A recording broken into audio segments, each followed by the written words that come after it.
it's the repositioning of God in our lives, or the true positioning is maybe a better way of saying it. And so I think for me, I think the Lord's Prayer is actually a really beautiful sort of way to align that. There's a N.T. Wright book where he lays it out. I think it's literally called the Lord's Prayer. One of the things I find really beautiful about that is he goes through every line and the importance of every line and why it's in that order and how it's effective. And so a while ago, I got in this practice, and I don't do it every day. I should. Sometimes I forget, but I get this practice of almost rewriting the Lord's Prayer, and I write it like maybe not like a poem, but like a devotional.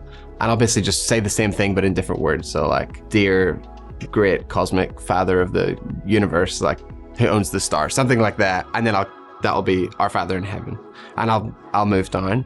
And I find that really helpful as far as like a daily practice of, I guess, worship, because you're putting God back in his rightful place. You're recontextualizing him in your life, making him present.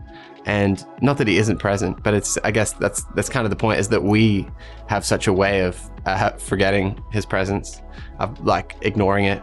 That is one of the things that I've tried to practice, and I find it actually really, really helpful, and really, I guess, and there's a certain liturgy to it, because you're actually practicing the way that Jesus prayed in a new way, I guess, that I find that quite helpful. I grew up doing speech and drama, which is like this.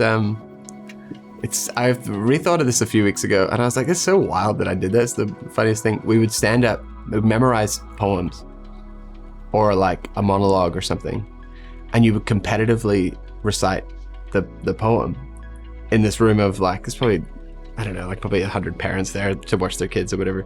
And each kid would get up and recite the same poem.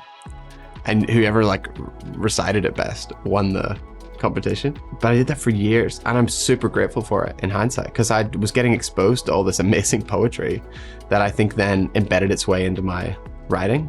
And even structurally in my writing, there's things that I really can't escape from now, like rhyme patterns or syllable count in lines, like the intentionality of all that and the meter of how something sounds. So I do feel like that Irish poetry actually really influenced my writing, and I've always with that been a massive fan of hymns.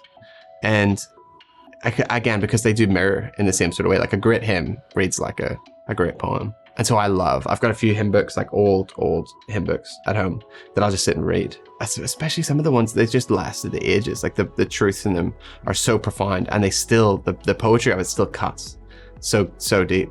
And I think if it's lasted 200 years, there must be something pretty special about that.